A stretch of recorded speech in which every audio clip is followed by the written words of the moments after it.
Quero aqui cumprimentar os nossos irmãos com a paz do Senhor.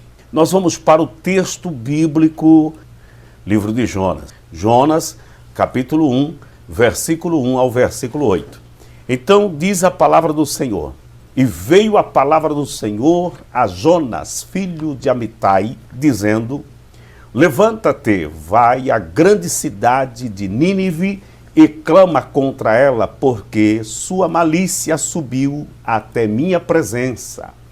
Porém, Jonas se levantou para fugir da presença do Senhor para Tarsis. E descendo a Jope, achou um navio que ia para Tarsis. Pagou, pois, a sua passagem e desceu para dentro dele, para ir com eles para Tarsis, para longe da presença do Senhor. Mas o Senhor mandou ao mar um grande vento, e fez-se no mar uma forte tempestade, e o navio estava a ponto de quebrar-se.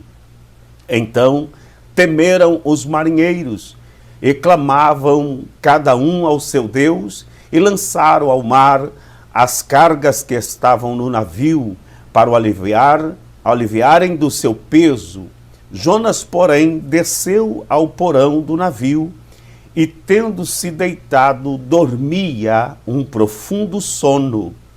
E o mestre do navio chegou-se a ele e disse-lhe: Que tens, dorminhoco? Levanta-te, clama ao teu Deus, talvez assim ele se lembre de nós, para que não pereçamos. E dizia cada um ao seu companheiro: Vinde, e lancemos sortes, para que saibamos por que causa nos sobreveio este mal. E lançaram sortes, e a sorte caiu sobre Jonas. Então lhe disseram: Declara-nos tu agora por causa de quem nos sobreveio este mal. Que ocupação é a tua? De onde vens? Qual é a tua terra? E de que povo és tu? Então lemos aí o texto de Jonas, do capítulo 1, do versículo 1 ao versículo 8. Nesse texto, já observando como Deus estava falando que Jonas precisava ir levar uma palavra aos ninivitas. Quem era Jonas? Jonas era um profeta israelita da tribo de Zebulon, filho de Amitai, natural de Bet-Éfer, reino esse do norte.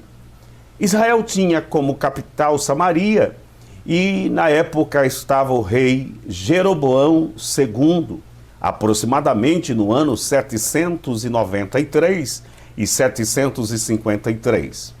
Esse rei Jeroboão II era muito perverso e politicamente muito poderoso.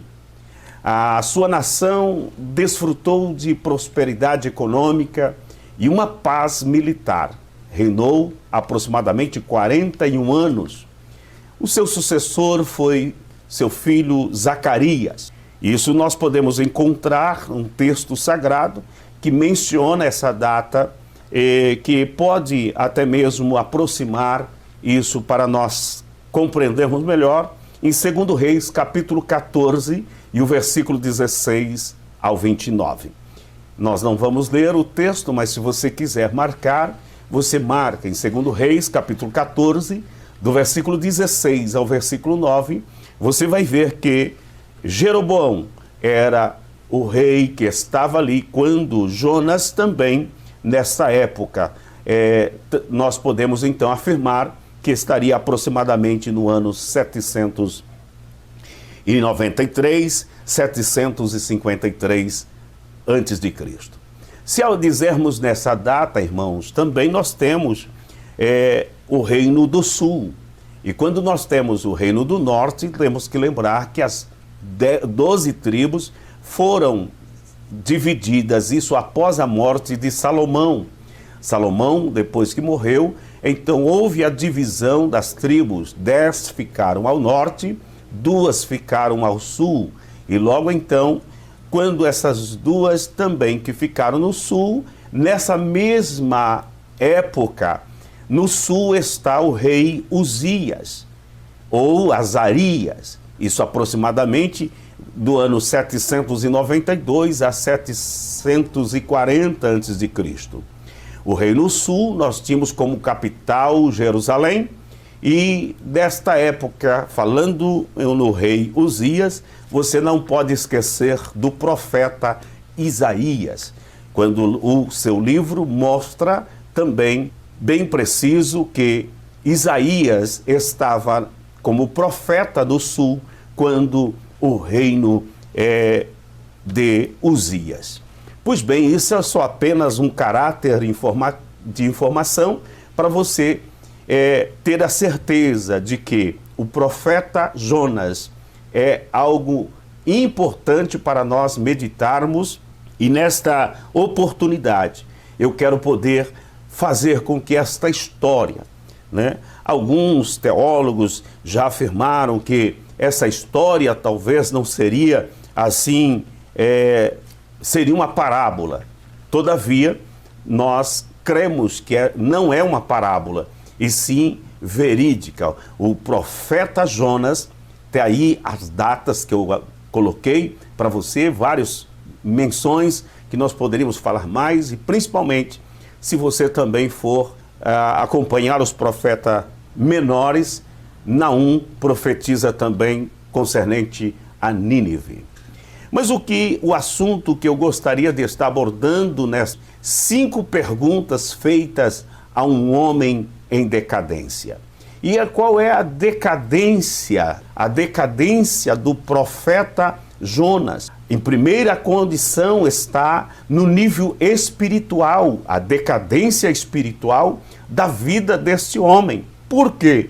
Porque este homem, mesmo sendo um profeta, mesmo Deus tendo a ele dado uma missão, ele tenta fugir da presença de Deus, fugir da responsabilidade que Deus havia dado a ele.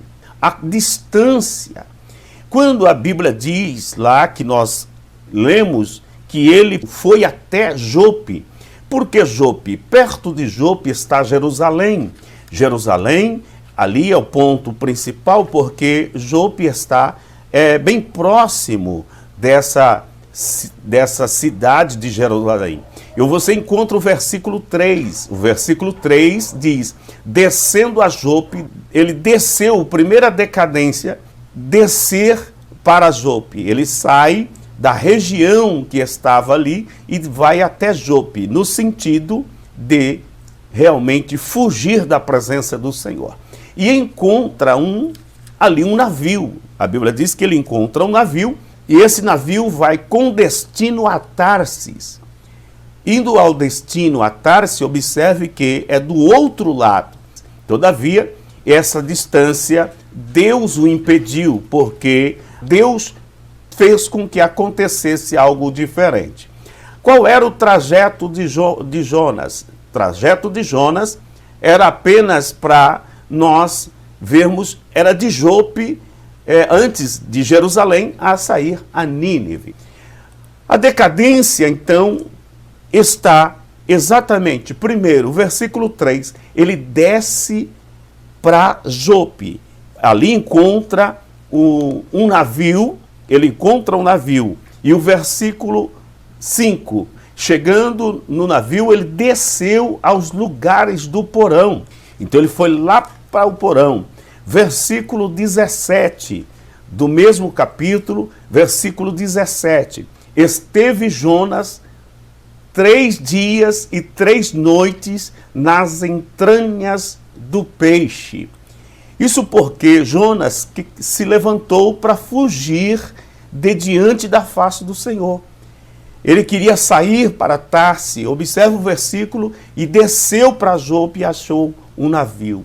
Ali pagou a passagem, e esse homem tentando fugir da presença do Senhor, fugir da responsabilidade. Embora Nós não temos, o texto não diz especificamente o local da sua partida para ir ao porto de Jope. Sabemos que ele vivia na Judéia e dali desceu até o mar Mediterrâneo. Esse trajeto de Jope, de Judéia a Jope, era aproximadamente uns 80 quilômetros. A Judéia estava nas montanhas ali e logo que terminava a planície costeira. Assim, Jonas teria caminhado cerca de 2 dias, no máximo 3, até o porto de Jope. Jope é a atual Tel Aviv, o porto que fica distante 5 quilômetros aproximadamente. Ali existem as ruínas da cidade de Jope. Encontrou ali um navio que ia para Tarsis. É interessante que todos nós conhecemos a história de Jonas falando a respeito do grande peixe, o peixe que engoliu o homem, e aí fica essa discussão. Hoje eu quero mudar o cenário do livro de Jonas para você ver a importância de você conhecer esse texto sagrado. Vamos mudar essa história do peixe, porque eu encontro 3 coisas importantes no livro de Jonas. 3, e eu destaco. O livro de Jonas apresenta a Deus, a sua soberania, o seu poder, porque ele mesmo, Jonas, descreve no capítulo 1, versículo 9, ele diz assim: sirvo a Deus que fez o céu, a terra e o mar. O vento obedece a Deus. Observe que nós encontramos muitas coisas aqui que exaltam a soberania de Deus. A única coisa que parece que no livro de Jonas, quem não está muito para obedecer a Deus é o homem. Mas encontramos aqui, o texto nos diz que Jonas estava dizendo: eu sirvo a um Deus que criou o céu, a terra, o mar. Mas obedecer esse Deus estava sendo difícil. Mas o versículo 4, você vai ver que o vento obedece a Deus. O mar obedece a Deus. Você vai para o versículo 17, você encontra o peixe obedece a Deus. No capítulo 4, versículo 7, o verme obedece a Deus. Só o homem tinha dificuldade de obedecer. Todos os demais que você olha nesse texto, nesses 4 capítulos, você vai ver que tudo aquilo que está em volta da criação de Deus, tudo tem facilidade de obedecer. Mas Jonas está com dificuldade de obedecer. Segundo, essa é a primeira coisa que chama a atenção para o livro de Jonas. Primeiro, é que o livro de Jonas apresenta Deus como Deus soberano. O segundo detalhe, a segunda coisa é que o livro é citado por Jesus.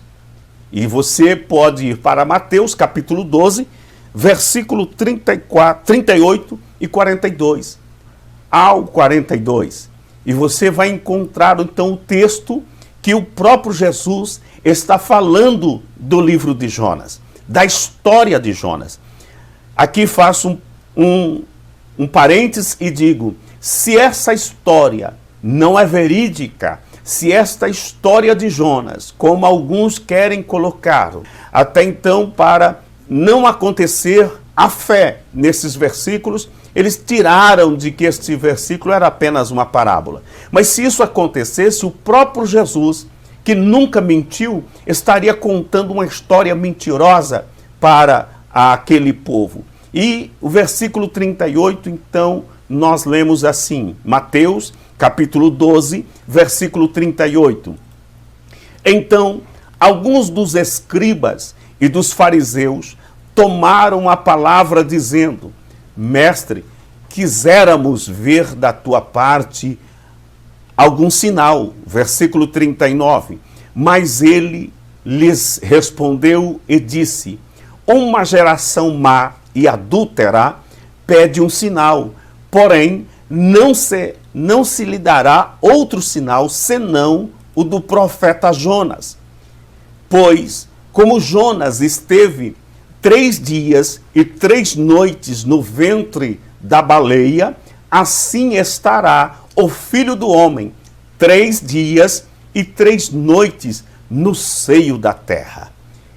Os ninivitas ressurgirão, versículo 41. Olha a importância que eu gostaria que você até grifasse. Os ninivitas ressurgirão no juízo. Os ninivitas ressurgirão no juízo com esta geração e a condenarão, porque se arrependeram com a pregação de Jonas. E eis que está aqui quem é maior do que Jonas. Essa é a passagem a qual Jesus está mostrando para aquele povo, principalmente aqueles que estavam querendo ver de Jesus algum milagre, mas isso para provocar Jesus. E Jesus fala que desta feita eles não fariam nenhum milagre, porque esses escribas, esses fariseus, essa raça dos fariseus. E aqui aparece eles, né? Aqui aparece os fariseus querendo ver de Jesus um milagre. Então Jesus está dizendo claramente para eles que o maior milagre que eles poderiam ver, além daquilo que era já que ter visto, ele está dizendo: vocês vão ver que o Filho do Homem vai ficar 3 dias e 3 noites, 3 dias e 3 noites no seio da terra. Ele está se referindo da ressurreição, da morte e ressurreição da sua pessoa. Quando eu vejo que os ninivitas se converteram, eles se converteram. Então, primeira coisa importante do livro de Jonas, observe, ele começa na exaltação de um Deus poderoso e todas as coisas têm como obediência à soberania de Deus. Segunda coisa, Jesus cita o livro de Jonas. Jesus coloca a história de Jonas em evidência. Terceira, me chama a atenção e Jesus está dizendo: está aqui quem é maior que Jonas. Isso quer dizer da grande compaixão de Deus. Hoje nós podemos ver que quem é maior do que Jonas. A grande misericórdia de Deus em perdoar os ninivitas. Então Jonas era um crente, irmão. Jonas, eu quero dizer que ele era um profeta. Mas Jonas sofria com a falta de perdão. Jonas, mesmo servindo a Deus, ele parece não ter misericórdia. Ele parece não ter compaixão. Jonas era um profeta, volto a repetir, um profeta, que tinha dificuldade de perdoar.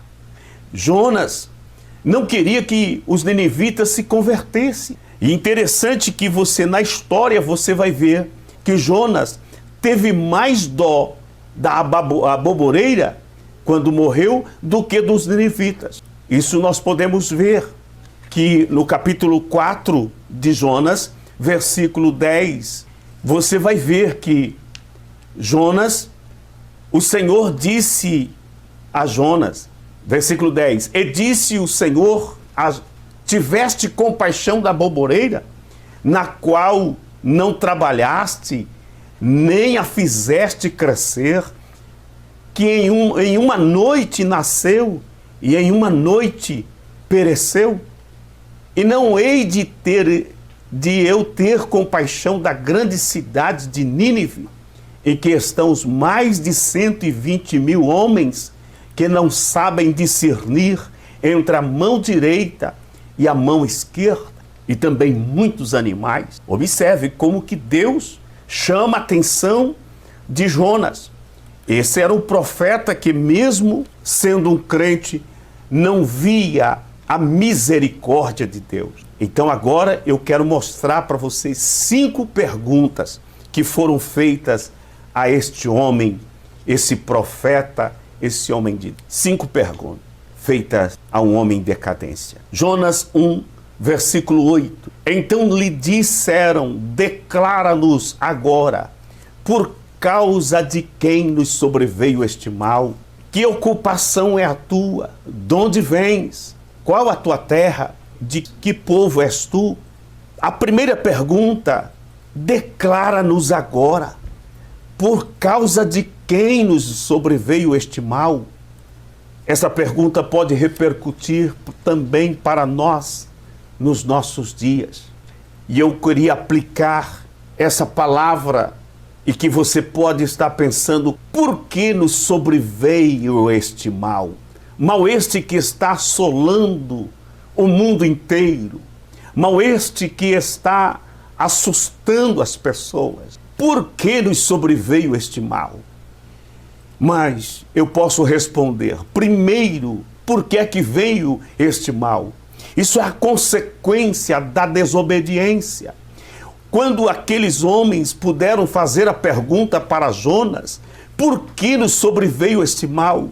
Lá estava dentro do navio um desobediente e que levaria todos à perdição, a perder. Todavia, a mão de Deus estava sobre o controle ali. Todas as coisas Deus tem o controle. Por que nos sobreveio este mal? Ele podia dizer: consequência da minha desobediência. Consequência de eu estar sem condições de crer que é um Deus perdoador, um Deus de misericórdia. A morte espiritual leva a isso. Por que nos sobreveio este mal? Por causa do pecado. O pecado traz maldição. O pecado traz consequências desagradáveis ao ser humano. Por que nos sobreveio este mal? Por causa do pecado. Porque nós temos muitos que não estão agradando a Deus. São desobedientes às coisas de Deus. Muitos só querem a bênção, mas não vê Deus que abençoa. Também Ele é juízo. Deuteronômio capítulo 28 é muito pregado até o versículo 14. Eu sempre digo isso. Deuteronômio capítulo 28, do versículo 1 ao versículo 14, é a frase que mais os profetas usam. E quando chega ao versículo 14, acham que toda a bênção de Deus há de acompanhar as pessoas. Mas não vê que a partir do versículo 15, o mesmo Deus que abençoou a nação de Israel, que está dizendo: se atentamente ouvirdes a minha voz e obedecer, virão sobre ti todas estas bênçãos. Deuteronômio 28. Mas o versículo 15 desse mesmo texto, o Senhor está dizendo para a nação de Israel, Ele está dizendo: mas maldito serás, mas se não obedecerdes, se não ouvirdes a voz do Senhor, tu serás maldito no entrar, maldito no sair. Ninguém gosta dessa palavra. Todos querem ouvir bênção, mas nunca quer saber desse mesmo Deus que abençoa. É o mesmo Deus também que se ira e traz maldição sobre a terra. Esses efeitos que estamos vivendo, consequências do pecado. E por isso nós vemos que o pecado é que nos separa de Deus, que o pecado faz separação entre Deus e o homem, Deus e você. Você pode pensar: sou crente, sou adorador, mas observe que em Romanos capítulo 3, versículo 23, a Bíblia diz que todos pecaram e destituídos estão da glória de Deus. Romanos 6, 23 diz: o salário do pecado é a morte, mas o dom gratuito de Deus é a salvação em Cristo Jesus. Quando nós olhamos para o livro de Isaías, no capítulo 59, versículo 2, a consequência do pecado afasta Deus da humanidade. Isaías 59 é muito conhecido, o versículo 1, quando diz: mas eis que as mãos do Senhor não estão encolhidas, mas deixa de ver o versículo 2. O versículo 2 traz a seguinte informação: mas as vossas iniquidades fazem divisão entre vós e o vosso Deus, e os vossos pecados encobrem o seu rosto de vós, para que vos não os ouça. Romanos 8, versículo 6 e o versículo 8 diz assim, Romanos capítulo 8, versículo 6 ao versículo 8, porque a inclinação da carne é morte, mas a inclinação do Espírito é vida e paz, porquanto a inclinação da carne é inimizade contra Deus, pois não é sujeita à lei de Deus, nem em verdade o pode ser. Quantas pessoas hoje querem a bênção de Deus, mas não são sujeitos à lei de Deus. E aí continua o versículo dizendo, portanto, os que estão na carne não podem agradar a Deus. Você precisa entender, meu irmão, que a palavra de Deus é real. E é este momento que eu chamo a sua atenção para um processo de santificação na sua vida. Quer agradar ao Senhor? Quer você viver a bênção de Deus sobre a sua vida? Creia e obedeça a palavra do Senhor. Não tem como ser abençoado se não ter a palavra do Senhor. Quero também mostrar para você, para aqueles que estão assistindo neste momento. Nós respondemos a primeira pergunta, por que nos sobreveio esse mal? A segunda pergunta, que ocupação é a tua? Que ocupação é a tua? Imagino que Jonas podia dizer, sou profeta. Muitos estão pensando que é profeta porque sou profeta. Quantos falam, sou profeta? Baal tinha muitos profetas também. E precisamos discernir quem são os profetas verdadeiros. Porque a Bíblia diz dos falsos profetas. Profetas que não conseguem ver Deus abençoar ninguém. Profetas que querem falar o que o povo quer ouvir. Assim eram os profetas de Baal. Falar as coisas que o povo quer ouvir. Falar da bênção, mas não mostrar o perigo. Profeta era medroso. Jonas, medroso. Por quê? Porque quando o Senhor falou para ele pregar a Nínive, ele olhou aos ninivitas como aquele povo guerreiro. Aquele povo que era aquele povo que tinha o lema de ser briguento. E ele achou que esse povo, aos assírios, eles não mereciam perdão de Deus. Eles não mereciam se arrepender. Eles tinham mais que pagar por aquilo. Quantos profetas hoje que são dessa forma, que acha que Deus tem que fazer, porque isso, aquilo. Você que se julga profeta, a tua palavra não pode ser para amaldiçoar ninguém. A palavra sua tem que ser pregada para arrependimento. Quando Deus te leva para ser profeta, hoje muitas pessoas querem apontar o dedo, mas não sabem que a profecia precisa ser para acontecer o arrependimento. Esse profeta Jonas não conseguia ver essa nação se arrependendo. Profetas que não pregam arrependimentos. Profetas hoje que não pregam mais transformação. Profetas que acham que as coisas estão indo de mal a pior e isso vai ser dessa forma. Eu quero chamar a sua atenção. Pregue a palavra de Deus. Pregue a salvação em Cristo. Pregue aquilo que há realmente no poder transformador do nome de Jesus Cristo. Pregue arrependimento, porque se o povo se arrepender, o Senhor muda a circunstância. Quantas vezes as pessoas não conseguem ver a mudança de outrem, mas aqueles que são verdadeiros profetas, eles se alegram com a mudança do arrependimento de alguém. Hoje nós temos alguns profetas como os agoureiros, e eu chamo a sua atenção, meu irmão, oremos. Estamos enfrentando, sim, uma calamidade, por que não dizer mundial, e levanta-se profetas dizendo, não sai da tua casa, que você tem que ungir as portas da tua casa. Não sai para fora porque o diabo pode te pegar. Que profeta é esse? Dobra os seus joelhos, se converte ao Senhor e Deus trará bonança. Assim, a Bíblia diz: se o meu povo que se chama pelo meu nome se humilhar e buscar a minha face, eu virei do céu. E o Senhor faz então. Se o povo se converter, o Senhor sara a terra. O que nós precisamos pregar hoje é mudança. Precisa mudar, precisa se converter. Mas quando nós queremos falar isso, parece que ficamos amedrontados, porque não queremos mostrar o pecado que está dentro de casa, não queremos mostrar com os pecados que está com o seu filho, não quer mostrar a palavra de Deus como ela é.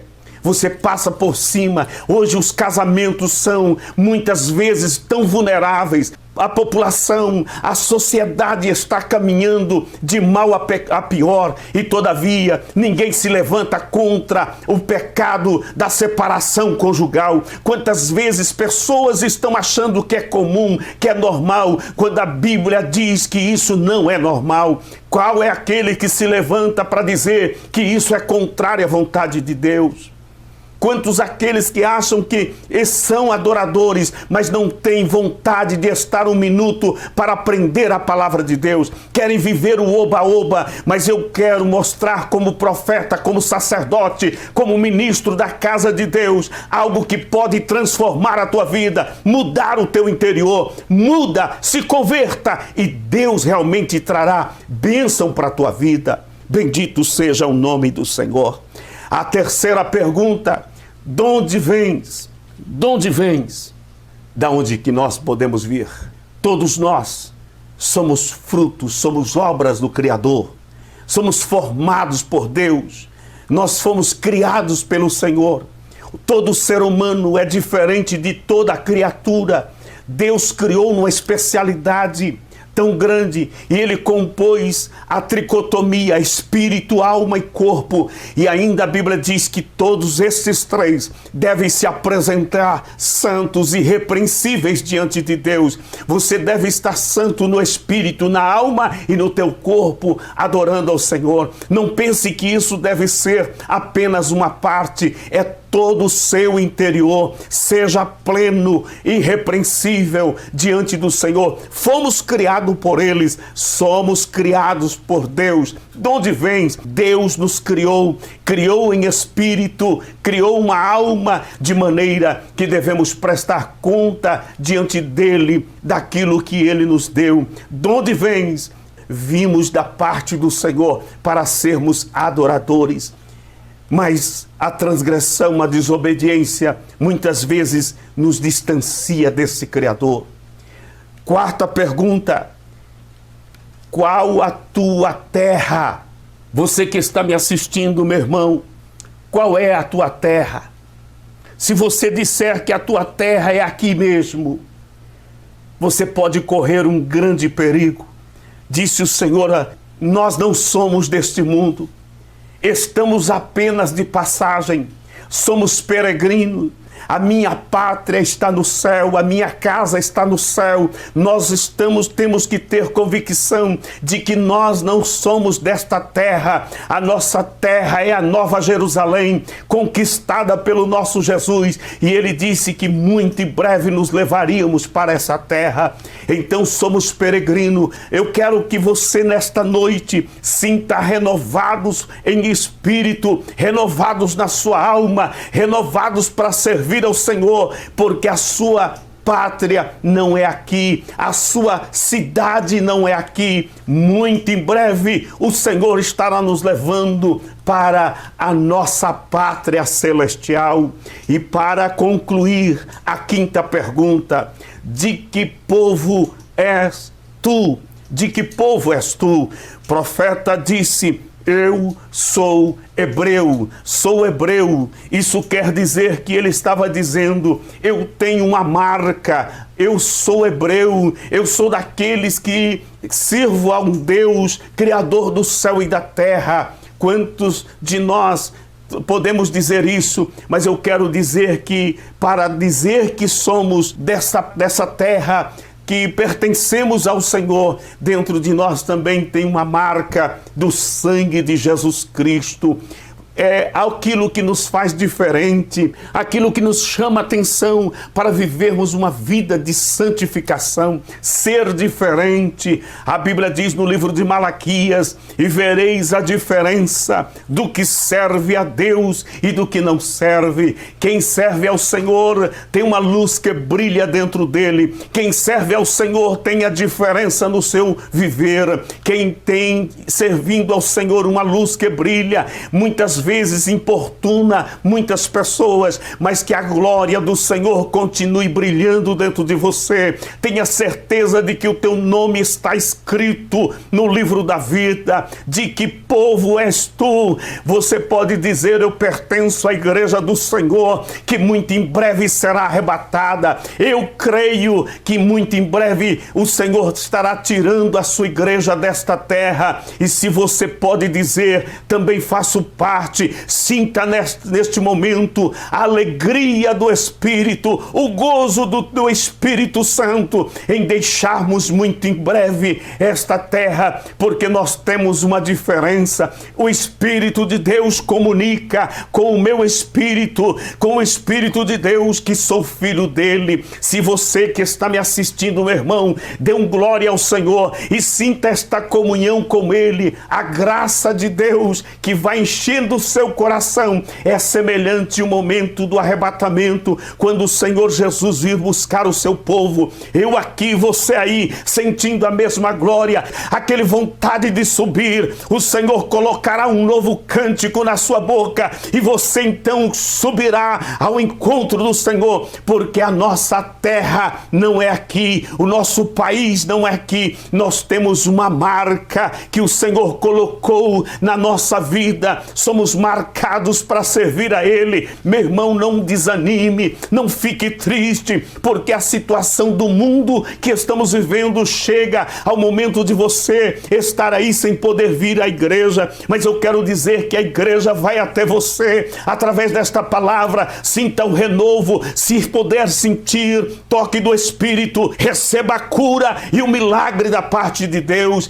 Eu ministro esta palavra ao seu coração, crendo na vitória, crendo no milagre, mas eu posso sentir alegria de poder transmitir ao seu coração. Não tenha medo de falar da palavra de Deus. Não seja um profeta medroso, não seja como Jonas, que não queria ver o povo se arrepender. Prega o arrependimento, e aqueles que se arrependerem, você ganha uma alma para o Senhor. E se não se arrepender, você estará livre deste sangue. Mas como profeta, pregue a verdade, pregue aquilo que precisa ser pregado. E muitos confundem, achar que nós podemos pregar somente o juízo e não a conversão. Mas eu quero crer, você está pronto para pregar para você mesmo, para dentro do seu interior. Se você estava acontecendo algo semelhante, converta-se ao Senhor, mude de vida, pense em que almas você pode levar ao Senhor, falando da palavra de Deus. E isso nós vemos o Deus de misericórdia, que perdoou os ninivitas, que fez com que aquele povo ali pudesse gozar do milagre, da bênção de Deus. Jonas ficou triste quando, após subir o caminho de Nínive, que a Bíblia diz que poderia ser feito em dias, e ele sobe e desce falando uma mensagem dura, pregando uma mensagem firme da parte de Deus. Mas logo após de ter pregado, ele sentou-se e ficou: agora quero ver só o juízo. Mas caiu numa situação que Deus tinha colocado uma sombra para Jonas, sem ele perceber. Aquela sombra muito boa, no outro dia, Deus fez o verme chegar nela e ela secou. E Jonas, ao invés de ter misericórdia para os ninivitas, ele teve misericórdia da planta. Ele olhou e disse: agora, assim como essa árvore morreu, eu também peço a morte. Quantas pessoas são levadas a uma situação delicada porque se aproveitando de querer ser santos e pregar como se fossem profetas, mas parece muito parecido com Jonas, de não quer ver arrependimento. Eu prego, se você conhece alguém e precisa se arrepender, eu continuo dizendo, o céu é real, mas também o lago de fogo é real. Eu quero que você vá para o céu. Eu quero que você vá ao mesmo lugar. Os ninivitas, a Bíblia diz que eles se converteram. Eles declararam jejum e nem os animais comeram. Os ninivitas renderam-se ao Senhor.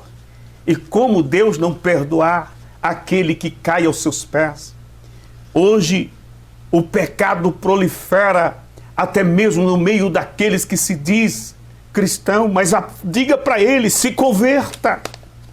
Deus não aceita, muda de vida, porque nós precisamos ser mensageiros da parte de Deus. Deus nos deu autoridade para pregar o seu evangelho. Pregar o evangelho é pregar boas novas de salvação. Prega que Jesus Cristo faz. Prega que Jesus Cristo cura. Prega que Jesus Cristo batiza no Espírito Santo. Prega que Ele realmente continua transformando vidas. Eu quero orar por você. Eu quero abençoar sua vida nesta noite, em nome do Senhor Jesus. Ore comigo. Querido Deus e Pai, em nome de Jesus, o teu amado Filho, quero pedir, Senhor, uma bênção especial para o teu filho, para a tua filha, que está do outro lado nos assistindo. E, Senhor, que esta palavra tenha guarida em nossos corações. Senhor, que nós possamos refletir nas perguntas e que nós possamos tomar, Senhor, as decisões diante de servir a Ti, de adorar a Ti. Senhor, como verdadeiros adoradores, sabendo que a nossa cidade está no céu. Sabendo, Senhor, que aquilo que o Senhor não permite é a nossa frieza espiritual. Então nós buscamos seriamente a Tua presença. Continua conosco, dá-nos a vitória, em nome de Jesus. Amém.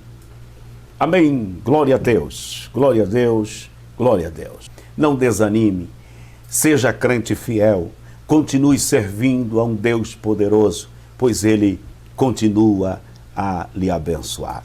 Nós continuamos levando uma palavra pelo canal Cristo Esperança, e você aí não se esqueça de fazer a sua inscrição, né? Se inscreva aí no nosso canal, isso é muito importante.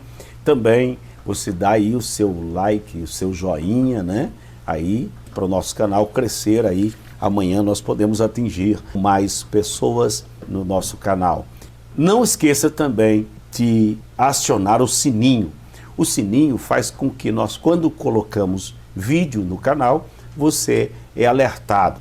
Deus abençoe a todos, um grande abraço. Eu quero crer que a bênção de Deus, neste momento, eu poderia dizer, como sempre digo, que a graça do Senhor, que a misericórdia do Senhor e a doce consolação do Espírito Santo seja com cada um.